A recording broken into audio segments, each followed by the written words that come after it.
Ako si Ronaldo Mape, may-ari ng Mama's Love Game Farm.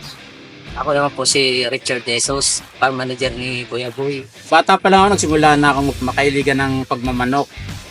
Tatay ko, sa kalolo ko, mahilig sa manok, kaya nakailigan ko na rin ng magmanok. Nung namatay tatay ko, saka yung lolo ko, ako na yung pumalit. Ako na yung tuloy-tuloy alaga ng manok. Sa Bicol pa lang, manok na yung naalagaan ko. Tapos, nung nalipat pa dito sa Maynila, sa Mandaluyong, yun, manok pa rin.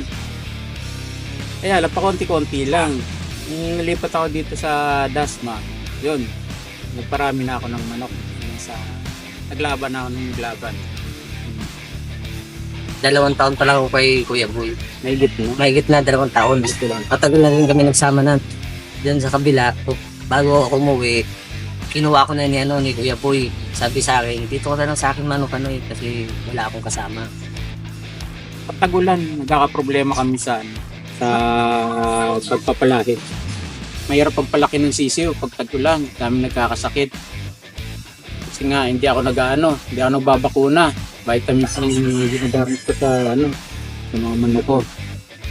May ilagay sila sa maayos na lalagyan. Hindi sila mabasa, hindi sila ginawin. Yan lang ang ginagawa namin arahan. Kung iba pang patuka yung ginagamit ko, nagpasko akong malungkot. Tago ako sa mga inaanak ko. Kasi nga, talo. Pero nung palit na nga ako ng pataga, ito ng produkto yung ginamit ko, yun. Sunod-sunod yung champion namin noon. Nakabawi ako noon.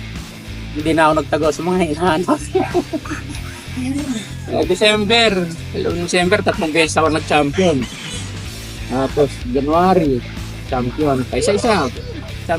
Paisa-isang yan champion. Tapos nung March 12, nag-entry ako sa Banay-Banay. 3 each yun, nag-champion ako ulit. At totoo lang, mas mura yung patukaan yun. Mura, marami pa. Ang nagustuhan ko sa patukaan yun, hindi nagkakasapola yung mga manok. Hindi katulad nung patuka ko dati.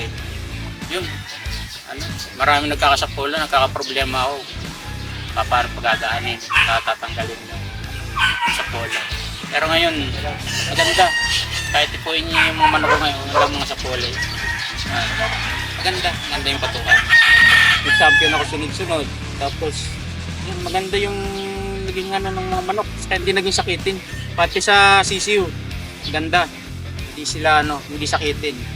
I-recommend ko talaga. Ang mga kaibigan kong magbumanok, subukan nyo yung produkto ng Metro Q. Magandang klase yung patuka nila, lalo na yung Alpha. Sa Alpha Feeds, asa sa nutrisyon, bangi sa aksyon, siguradong kampiyon.